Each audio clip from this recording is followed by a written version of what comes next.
Hello, God bless you. It's time for Deacon Dear. Hello, Deacon. Hi, dear. It's a joyous season. This is my high holiday. I love Easter, but Christmas is me. I love buying the presents. I love writing the cards. Well, I wrote a letter, made a thesis. Long letter. To my 5,000 closest friends. And this year, lots of cards. This year to people I know and those I haven't met yet. Because you know what? No one's a stranger to me. And I think this year we're going to take our own advice and Father's advice, as Pat's going to read that scripture soon, and we're going to have our cards go out a month late because it's now December 11th, and tomorrow is a feast of Our Lady of Guadalupe, a high holiday for me as well. So we're going to take a break from the Christmas and get prepared in our heart and with our family, because we haven't bought one gift, I don't think, and we haven't gotten ready in the proper way. So, hey, some years are better than others. This year we know that I had a lot of falls and broke my arm in 3 places, and I'm still recovering, and then I'm giving myself slack. So, Deacon Pat, what do you think about Christmas? Well, yeah, it's fun. We get together with family. We do. It's can be a pretty hectic, busy season, especially starting with Thanksgiving and running through Christmas and New Year's, because especially in our family, because we have a whole lot of birthdays during this season. It's nonstop until January 9th. We have 3 more to go on the year of this season. We have our son Tyler will be 50 actually coming up in January, and our daughter Caitlin, the baby girl, will be I don't know what age, but she's getting another year older, and hers is in January the 6th. And then we have Joshua, who has a birthday December 27th, which is a lot going on. And then you have a December birthday. Those who have one know how that is. But today we're going to talk about the joyous season of Christmas, Right. And how Father must have said something. I don't know if he said it the other day, or even if it was Father Tim, our pastor, or one of the other priests, but must have said something about how women know how we have to prepare for babies. You know, a lot of people have. We had a new grandbaby 3 months ago, and mothers have to, they carry the baby 9 months, and then they get the room ready, and then they prepare the nursery in a way that looks just girly or boy, depending on what their sonogram showed, and then they start buying little clothes, and they have a little shower, and it's all joy. It's like having it all joy, and it's not like a trial time. And so I was thinking about Christmas when he said that, about how Christmas is the same, because I enjoy getting the cards ready and putting them in the envelope, and then I just enjoy and I pray for each people, or else I pray for the whole stack. And Pat enjoys checking each one and making sure I'm not sending it to their old address when they moved 5 years ago, because we have people move all the time in our address book. And so I enjoy that, and I especially enjoy the tree and decorating the tree, decorating the house, inviting people over, which this year that's going to be a negative. We're not going to be able to do that as well till later in the year. And we enjoy going down to Florida for the month of January. So that gives us a rest after our already overcommitted busy life as Christmas, Thanksgiving, and 100 birthdays. Yeah. So today when we were at Mass, Father Tim, our pastor, mentioned the fact that there is a lot that typically goes on during the season, but we always have to keep our mind and thoughts on the reason for the season, which is the coming of Jesus, that we have to be thankful. And we should be thankful for Jesus coming every day, but the church gives us these seasons to get us out of our routine and to focus more on certain aspects of our faith, like Christmas is coming, Jesus is coming, and then we have the Easter season, and then we have ordinary season, and so these seasons help us to break out of our routines and to think about, okay, what are we all about? What is Jesus all about in our lives? And so we want to be able to be thankful. If you're feeling like Christmas is drudgery, well, maybe you need to change things up, and really think about, why is that the case? Is it too much of a focus on things, material things, versus the spiritual aspects of the fact that Jesus came, that God the Father loved us so much that he sent his Son to bring us back to him, to the Father, to restore the relationship of humanity with God the Father, which in turn restores our relationship with each other, as long as we have the grace and are being submitting ourselves to Jesus and the Father and His true life for us, rather than the worldly way of doing things. So easy to get caught up in the worldly things. We all do it, and this is a time to really think about, okay, where's Jesus in my life? How much more of Jesus do I want? Because He's always, His gift of salvation and life is for us all year. But this time we might think, what do we want in terms of more of Jesus in our lives and in our families? It's funny how He came in as a baby, Right. and we're talking about preparing when you're pregnant for your new baby. And John the Baptist came to prepare the way of the Lord. And every time we celebrate Christmas, we're showing a preparation for the coming of the Lord. Kids will come back for Christmas, and that when they used to just hate going to Mass with a family, all of a sudden the Mass will come alive, and they'll think, I missed home. The moms will start baking the cookies, and they'll be like, those are my favorite. Can you bake the chocolate chip with oatmeal or whatever it is? And they will be so happy to be home. And make your home a welcoming place. I always say, like Dorothy on Wizard of Oz, but of course Wizard of Oz has changed since the time when I watched as a kid. But the time Wizard of Oz, there was no place like home. She took those ruby slippers, and she was so happy to be home. And no one's more happy at home than my husband, because he likes to be in his home. And when we go away for January, it's kind of a sacrifice for him. Even though we have fun, it's like he likes it. There's no place like home. And me, I was a flight attendant, so I like, oh, let's go. Where are we going? Mm-hmm. And so we are thankful to have that be our Christmas, in that we don't give a lot of presents to each other. We usually give trips, because one of my favorite language of love is quality time. And something happens in the midst of like starting out with a bang with building family, and then what happens is that we have to have a little break and have time sometimes we don't have for us. We want to break first. We get there, and first we want to break from even each other, because we're like, we're older now. So we look forward to that. But think of some traditions in your family that you could do to make Christmas special. And I'm going to give 2 tips. One is that Judy Hartney is my prayer partner for over 30 years now. And she and I always have prayed that God would bring the present to us, that we wouldn't have to look very far, but it would just like pop out at us at Marshall's or at TJ Maxx and say, this is the perfect present, and it does. And the other thing we do is we really make a concerned effort, Pat and I, as well as all my prayer partners and friends, to think of who is going to be forgotten at Christmas, that I could send a little surprise Christmas, and it won't be someone that is like your new best friend or your old friend that you had for 40 years, but someone that would maybe get something special. And we did this year. We took off the tree. We saw that we took an angel thing off the tree, and it was the largest amount of money because we felt like we could afford it. And then we got back, and the tree still had, and so we took again, because some people can afford 30 for the angel tree and not like 100 or 75. So we did that for like some surprise. We'll never know who we surprised. And then secondly, I've sent a lot of letters and cards out, because even though I'm not political in any way, I'm just so grateful that the Christians are being more vocal. And so I sent my Christmas letter, which is not quite finished, but that part was finished enough to send to people I didn't know. And I also sent a little poem that I wrote in the early days with Christ. He would give me poetry, and I love poetry, and it touches souls. So think of what you could do. Maybe you're thinking like the Christmas newsletter. It's just a brag letter. I don't like to receive it or to read it. Well, then no. Just kindly tell the person not to take you off their list. But to some people, say a widow or a shut-in or a poor person that doesn't have any Christmas, and they get the letter, and then they read the letter, and it changes their life forever. That may not be your thing. Maybe a box of cookies that you made homemade in a pretty bag that you're giving to the fireman, or maybe to the policeman. Yes, and Ellen has written a couple articles about probably the best present at Christmas that was a good is presence.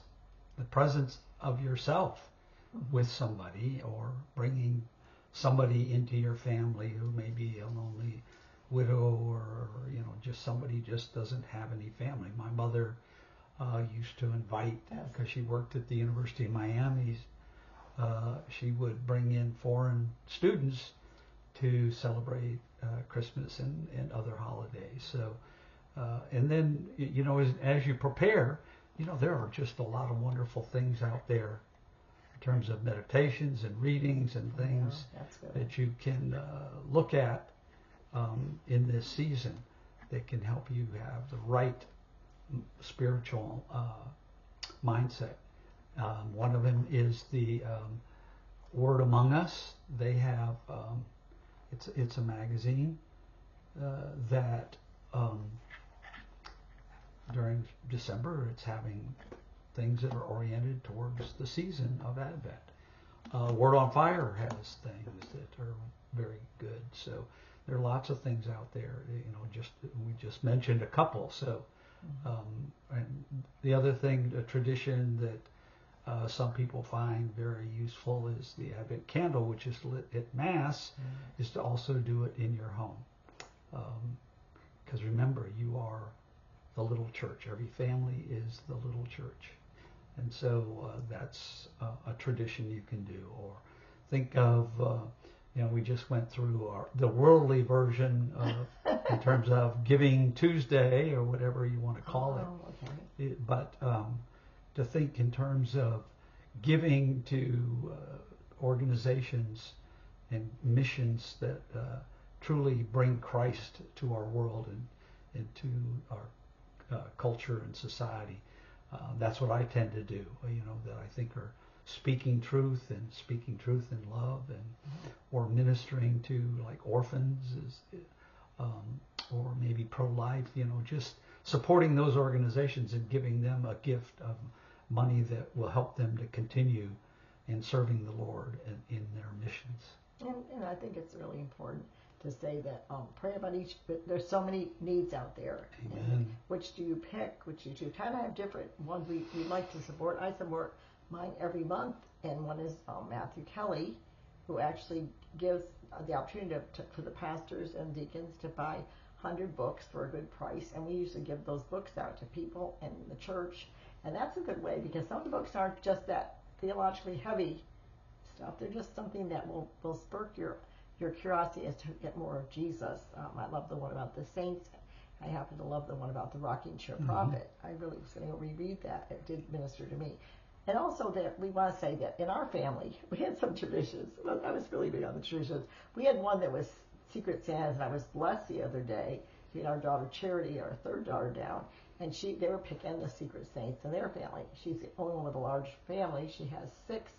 And so she and her girls and her husband were each going to have a secret saint. And I'll never forget the day that we had a Christmas thing in our house. And we went to Mom and Dad's, and we had the secret saints going on. And I think everyone was with us. And then someone cleaned the house. We're gone. We never did find out. Like, we didn't have a full-time maid because, we were the maids, all of us. And then we had Ella, who was our gift from once a week. But that was one tradition. We did secret saints. And you say, well, the secret saint does something in secret, and it's supposed to be Secret Santa, I guess you call it either one, Secret Saint or Secret Santa. And then we had a tradition where we'd because I have, at Christmas, I used to get like hundreds of cards and letters before COVID and the stamps went out, which, sad to say, some people have to count their stamps. So the people would give me cards, and I would have so many come at once, and I'd just stick them in a basket, and we'd put it at the dinner table, and every night we'd read one letter and pray for the person. Right. Just like we pray over our cards going out, we prayed for the person coming in. I read a little note, and that was about the time I got pregnant with our 7th child, and then that tradition had to go out with the baby clothes. I guess it's baby girl clothes. So I had to stop that. It got to be too much. And then another tradition we did was with the envelopes, and every Christmas, every New Year's, we'd write a little thing. Dear Jesus, this is what I give you this year, and this is what I want you to give me. And we'd stick it in an envelope with our name, and then we'd open them on New Year's and say, did it happen? Like, did Sean actually get potty trained? did I actually learn how to speak Spanish? Whatever it was, we prayed, and God answered some, and sometimes we had to wait. So, Deacon Pat, what else do you want to say about traditions or family? We do miss family at Christmas. Some families, which is kind of worldly in some ways, but can be also positive, like the elf on the shelf. Oh, that's good. I like that. I like traditions. I was an elf for a while on my podcast. I'd come on, And I might do that again, but after a while, I started to like should be an angel on a shelf, and that Right. you know, I just felt like. But it is a cute little tradition. The kids get excited. It's a very good thing because the elf is, you know, Santa's helper, and he does show up places, and it's like it's magical. And you know, Santa, I do believe in Santa still, and I love Santa. He's a saint. You want to know what Santa is? Saint Nicholas. Right. Who lived a long time ago in a land far away, and he knew of some needs just like you do in your own mind. You might be thinking now of some needs, you know, of people that need money or love or time, and he put money down the fire thing, and that's how the tradition. Well, I'm sure they picked up on the tradition of that, and Pat's tradition he does. He reads the story of was the night before Christmas, and Luke, he usually reads the night before Christmas, the little ones, and then Luke 2, they always read around his dinner table, and I, being a Catholic at the time, and I'm still Catholic, but Pat was not, he was a convert, so his dad was Protestant, and I never had heard the Bible read around the table like that, and as a young Catholic schoolgirl, I thought, well, this is really, really good, and it was touching to me, so you don't know what's going to touch the next guy at Christmas, you don't know. And you know, I would suggest one group that you might, you know, really ask and pray about how much to donate or give is to the organizations that are helping the people in North Carolina, because they're not having a very good winter. Certainly materially, many of them don't have places to live. So thinking about some of the groups that are in there. And there are several groups in there, so I don't want to pick a particular one, but there are certain groups in there that are trying to help these people out, provide housing.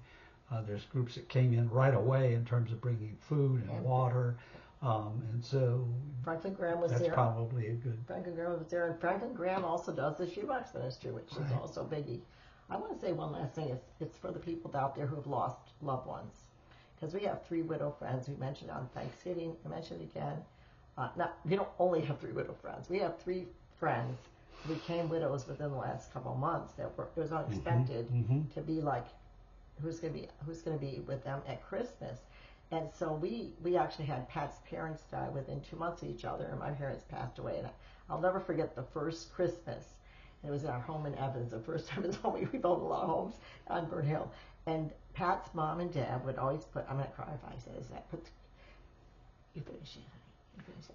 Well, I think this brings up a very important point, is that for some people to be sensitive to people and their losses, in that for some people this is a particularly sad season, especially those who've recently lost a loved one. And as a physician, I would have to, I would mention that to people who'd lost somebody in terms of the struggles they may have and how are they doing, and so if there's somebody you know, is to invite them, or hopefully they have family, but to see what kind of a situation they are in, so that you can bless them maybe in terms of meeting their need. So come back to me. I was going to say, finish my sentence. I don't know what happened. No, we have some technical difficulty. We go with bloopers and all. We don't care because we believe that, humility. Come back. Okay. Humility comes when you have bloopers come on. I didn't expect to cry. They would put the cards in the Christmas tree. That's what I remember. And then someone did. I think you were the one that put it in the tree. And I just started to weep because when you lose someone that means a lot to you, it's hard. So he said it like Pat said. I'm not a crier. I know that I used to be a crier when I was lonely and for a lot, but I'm not really a crier. But when someone touches your heart big, send thank you notes this season. It was just Thanksgiving, but send the priest a thank you note, or the mailman, or the policeman, fireman, or one of your old friends that you knew in high school who's going through a hard time now because of her daughter lost her husband at a very young age. So, hey, we're here to say, joy to the world, the Lord has come. Let earth receive her King. How empty is your heart to receive him? How full is your heart to block him from coming in? If you know you're walking with him, you'll have joy, great joy, and love, and peace, and patience, and kindness, and goodness, and faithfulness, and fear of the Lord. They won't get those fruits all at once because there's something that grows within you. We don't know the difference between being close to him and being far away. And for sure, those children that are coming for Christmas, they'll know the difference too. So put on Christ when they come home. Put on a smile, not a fake smile. There's a lot to be thankful for. We have a large family, and all we could do after this season was be so grateful for the children we had and the grandchildren. We kind of pass the baton. Some parents don't. Right. They still try to do it all, especially if they have a small family. But we like to pass the baton and then be there for the intercession prayer, a helping hand, maybe a handout of monies. It's like we just try to be there. And we just pass the baton, all the things like charity. Of course, we'll host some of the events in Caitlin and Carolyn this year. And our son Tyler's coming in, like we said, from Japan with Tomoko. Right. We're very rejoiceful. When you see other people suffering, you realize how grateful you are for right now. You know, seasons come and go, don't they, honey? Some are good, some are bad. Some are just okay. And you learn to appreciate the okay seasons, not the black seasons of hard times or the white, like high joy. You learn to appreciate the ordinary time and how great it is to be at peace in your heart for knowing you had done all you could do, and then you just enjoy the rest of being in him. So, what do you want to finish off with? Traveling along, singing a song, side by side. God bless you, and have a blessed and Merry Christmas.